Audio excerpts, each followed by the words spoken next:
सरकार ने पूरी प्रक्रिया के लिए जो आईपीसी पुराना था, इंडियन पेनल कोड, उसके स्थान पर भारतीय न्याय संहिता 2023 लागू हुआ है। क्रिमिनल प्रोसीजरल कोड, उसके स्थान पर भारतीय नागरिक सुरक्षा संहिता 2023 ये लागू हुआ है।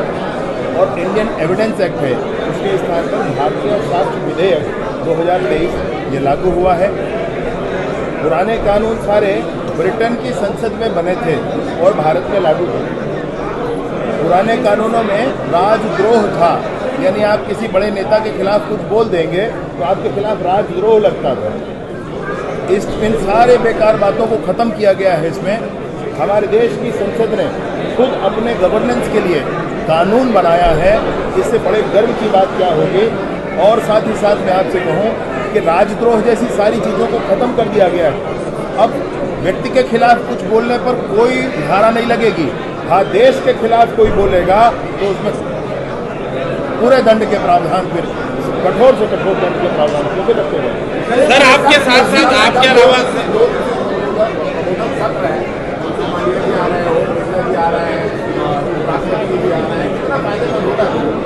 ये तो नए विधायकों के लिए ये सदैव आवश्यक होता है। हम लोग जो पहली बार विधायक बने हैं तो प्रश्नकाल क्या होता है, शून्यकाल क्या होता है, किस तरीके से सदन की प्रक्रिया चलती है, ये सब जानने की आवश्यकता होती है। इतने वरिष्ठ, इतने अनुभवी लोग आ रहे हैं तो सबको बहुत फायदा होने वाला है। ये आपके साथ साथ डीजीपी सर से सवाल है कि जो ये लागू करने के लिए अभी जो न्यायिक और कानून व्यवस्था है बहुत ज़्यादा धीमी है। इसे लागू करने में 2 से 2.5 गुना स्टाफ लगेगा। अभी छत्तीसगढ़ में जैसे 80,000 पद स्वीकृत है, उसी में 15-20 हज़ार कम है। वही पुलिस वाला हाईकोर्ट जाता है, वही वीआईपी ड्यूटी करता है, वही धरना प्रदर्शन करता है।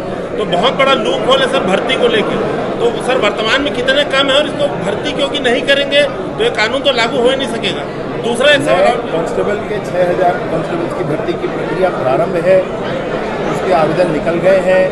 उस पर अभी राज्य की सरकार ने महिलाओं को 10 साल का छूट और पुरुषों को 5 साल का छूट दिया है।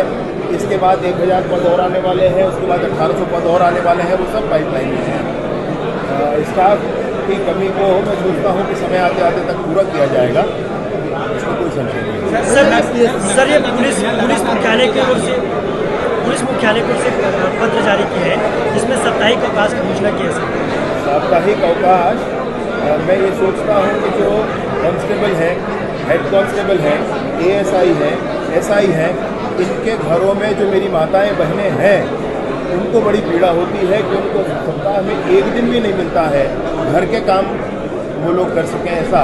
और इसलिए उन माताओं बहनों की बात को सोच करके ये निर्णय पुलिस विभाग ने लिया है। ये कानून पुराना है, इम्प्लीमेंटेशन का पार्ट है अभी। तो रोस्टर बनाने के लिए आदरणीय डीजीपी साहब ने रोस्टर बनाने के लिए सारे एसपीज को लिखा हुआ है। रोस्टर बनने के बाद फिर इसको इम्प्लीमेंट किया हुआ है।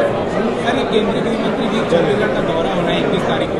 आज आपने नक्सल गतिविधियों को लेकर की बैठक ली है, तो कई महीने भर में अगर देखे जाए तो कई बड़ी घटनाएं छत्तीसगढ़ में हुई हैं। एक बच्चे की जान भी चली गई। तो क्या इन पुरानी सरकार ने 5 साल तक कुछ नहीं किया, कॉम्प्रोमाइज रही सरकार, और इसलिए ये घटनाएं बढ़ रही हैं। बहुत स्पष्ट है मामला कि समाज को बहुत दर्द दिया है, उस दर्द का हिसाब होना चाहिए।